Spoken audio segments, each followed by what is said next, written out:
What does 2023 have in store for the housing market? Will it be a better time to buy for those who have been waiting for the pandemic frenzy to end? Or is it still kind of up in the air?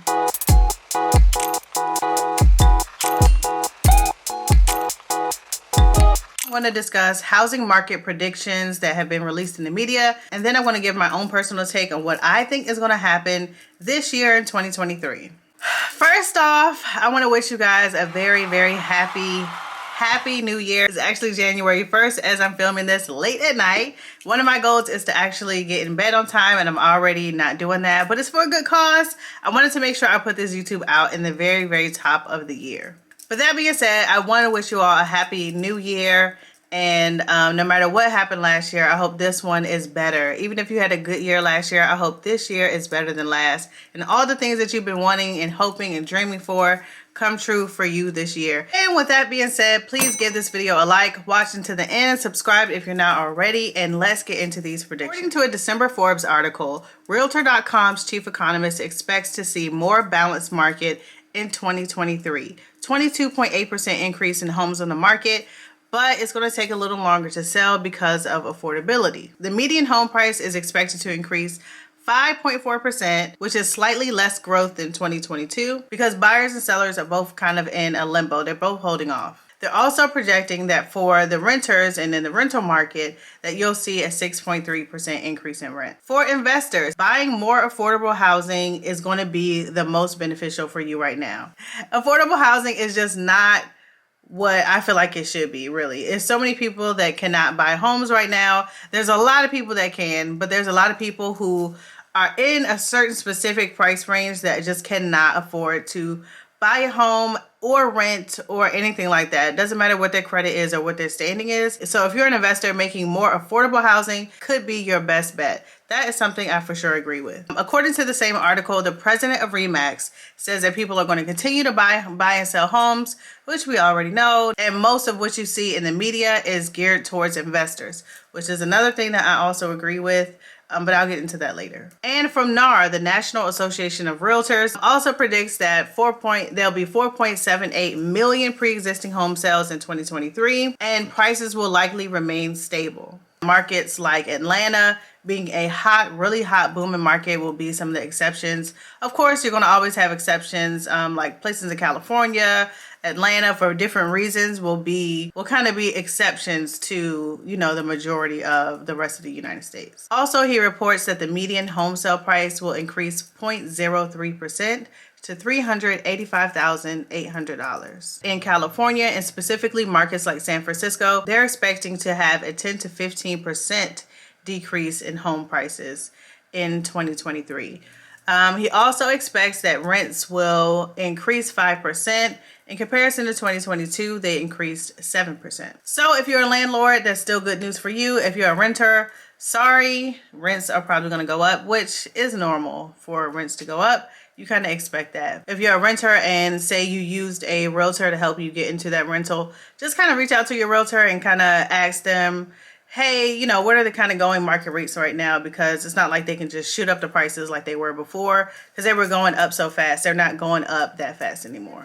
All right, let's move on to Redfin. So Redfin's economist says that mortgage rates will continue to decrease, which will improve home buying demand. So that covers the opinions of what's going to happen this year in 2023 in the housing market. Now, here is my take on it. So for the most part, I pretty much agree with the economists from Zillow, Redfin, and all those other places. I do believe that the market is already becoming more balanced as far as being a strong seller's market. The seller's market is starting to weaken, but it's definitely not a full-fledged buyer's market yet. And I think as long as interest rates continue to stay around where they are, if mortgage rates do actually decrease, then that's going to really just change everything. And I think eventually it's going to end up being more of the same. Right now it's slow anyway because seasonally it does get slow in the wintertime.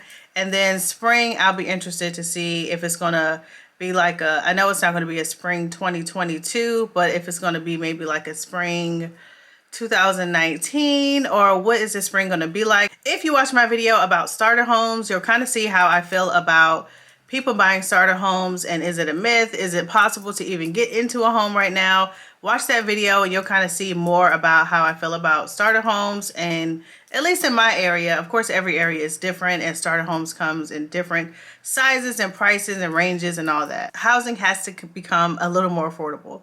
Of course, you know, things are just going to be the way they are, but as far as, you know, keeping the housing market going, the prices are going to have to fall just a little bit. Not necessarily a crash for it to happen, but the prices are going to start coming down just a little bit more, and not in every price range either. And when I say come down a little bit, I'm saying just a little bit. I don't see prices going up much at all. So I did agree with that 0.03% increase, or it's going to come down just a little bit, just enough to make it a little bit more affordable for those trying to get into the market. At least that's my prediction, and that's what I'm hoping for personally. Even with that being said, at the end of the day, if you can afford to buy a house, then buy the house. If you can truly, genuinely afford the mortgage that's going to be associated with that purchase, buy the house. It's never a bad idea to buy a house when you can afford it. It doesn't matter if next year the market crashes and you have your house.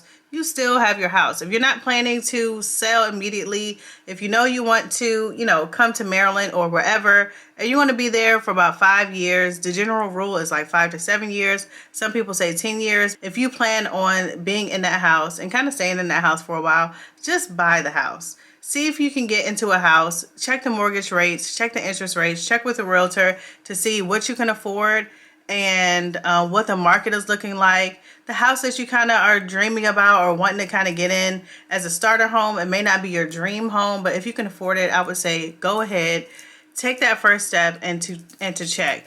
Now, it's hard being a realtor giving that advice because people just think, oh, you're a realtor, of course you want to tell people just to buy.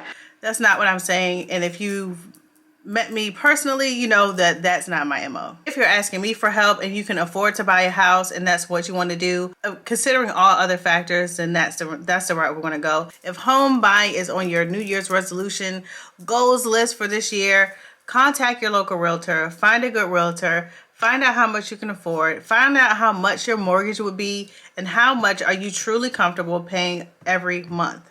Once you find that out, you can go ahead and start taking the second and third steps to becoming a homeowner. I wish you all the best of luck and much success in this year coming up. Whether you're trying to buy a home, whether you're trying to get out and rent a home, whatever you're trying to do, I hope that it happens for you, and I hope that it becomes easy for you. I hope that this year is just going to be a breeze and easy. Everything you want happens for you. Thank you so much for watching. Please like, comment, and subscribe. And if you made it to the end, thank you so much for watching until the end. And I will see you in the next video. I will be posting on this channel twice a week now for sure. I'm going to kick it up a notch in 2023. So thank you to all that have subscribed last year. Last year was my best growth that I experienced on YouTube so far. So I really appreciate you all who have already subscribed. And I will see you in the next video. Bye.